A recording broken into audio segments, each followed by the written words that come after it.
Welcome back to AFC Dare Channel. Teman-teman, kali ini saya mau bahas tentang bahaya gula.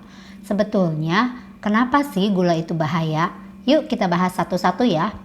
Yang pertama, gula itu ternyata bisa menyebabkan kerusakan pada jantung. Oleh sebab itu sering banget kita dengar gula itu disebutnya mother of disease. Jadi dari gula itu bisa menyebar ke penyakit mana aja loh. Contohnya bisa ke stroke, kemudian bisa ke ginjal, bisa menyerang mata, pokoknya banyak banget.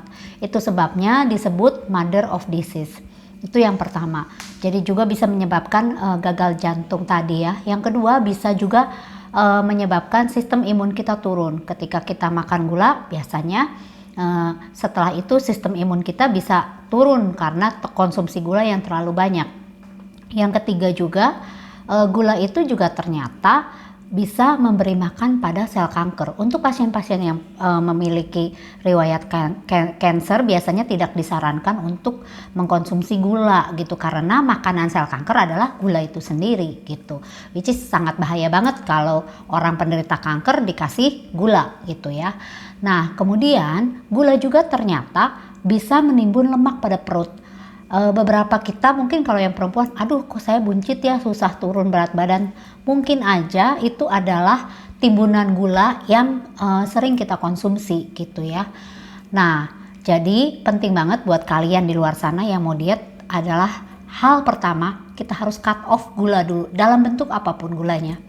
Nah, kemudian ternyata gula juga bisa menurunkan IQ pada seseorang gitu ya. Jadi ada satu ahli farmakologi di luar negeri, dia menguji coba research kecil-kecilan gitu pada anak-anak usia sekolah di bawah 12 tahun yang pagi-pagi sebelum mereka pergi sekolah, mereka dikasih makan breakfastnya itu adalah pancake, yang mana itu manis banget kan.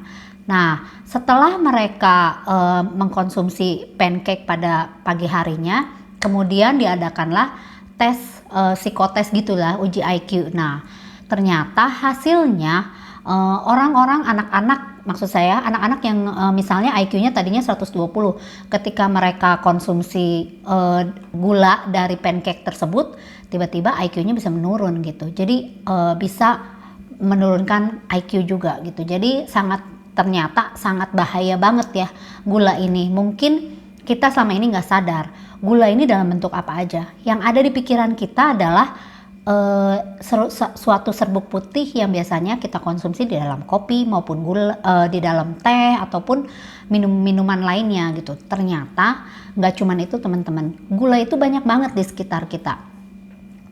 Ambil contoh ya, ada bahasanya tuh fructose, kemudian ada bahasanya itu maltodextrin, ada bahasanya dextrose, ataupun honey lah, ataupun itu maple syrup lah, atau whatever is that, brown sugar lah, refined sugar, itu sebenarnya sama aja gula gitu. Jadi kita perlu tahu dan penting banget kita mengamati apa yang kita konsumsi, apa yang kita makan, apa yang kita minum, kandungannya itu ada gulanya atau enggak. Mungkin kita bilang gini, kita yang stuck berat badan misalnya ya, kok atau yang mungkin gula darahnya tinggi, cenderung tinggi, walaupun dia bilang saya udah kurangi gula loh. Ternyata mungkin dari keripik yang kita makan ataupun minuman yang kita minum, ternyata ada kandungan fruktos, maltodextrin ataupun dextrose, yang mana ternyata itu juga termasuk gula gitu. Jadi penting banget kita membaca label sebelum kita konsumsi makan dan minuman itu. Teman-teman, saya akan bahas sedikit tentang berbagai macam gula yang ada di sekitaran kita berdasarkan indeks glikemik yang tinggi sampai yang terendah. Sebenarnya apa sih indeks glikemik tinggi itu? Jadi orang-orang yang punya diabetes ataupun gula darahnya cenderung tinggi biasanya disarankan konsumsilah gula yang mengandung indeks glikemiknya paling rendah. Berikut ini saya akan lampirkan beberapa contoh gula dari indeks glikemik yang paling tinggi hingga yang paling rendah. Yuk sama-sama kita simak apa aja sih itu. Oke, yang pertama di sini ada maltodextrin ya. Indeks glikemiknya itu sekitar 150. Kemudian ada glukos ya, indeks glikemiknya 100. Ada juga madu ya, indeks glikemiknya 37. Kemudian gula putih, ada juga gula coklat, sari kurma, sukrose, dan macam-macam, hingga yang paling bawah yang saya tekankan di sini adalah stevia ya, yang cenderung lebih aman dibandingkan yang lainnya. Nah, mungkin teman-teman bisa nanti Google sendiri ya. Di Google juga pasti banyak kok sources tentang gula ini gitu.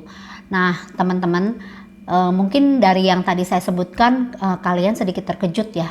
Loh, kenapa ada honey di situ? Bukannya madu itu bagus ya gitu. Di sini saya tidak mau mendiskreditkan madu atau apapun itu, karena banyak juga, asal teman-teman tahu, madu di luar sana itu yang sudah dicampur dengan gula, jadi kandungannya itu tidak asli lagi. Usahakan kalian konsumsilah madu yang asli tanpa pemanis tambahan, raw honey misalnya. Jadi segitu aja teman-teman bahasan saya tentang gula. Semoga kali ini bahasan saya bermanfaat buat kalian semua. Belajarlah jadi konsumen yang pinter, belajarlah jadi konsumen yang aware dan dengan apa yang kita makan dan apa yang kita minum. Pastikan kalian benar-benar tahu apa yang kalian makan dan kalian minum supaya kita hidup lebih sehat. Oke, sampai jumpa.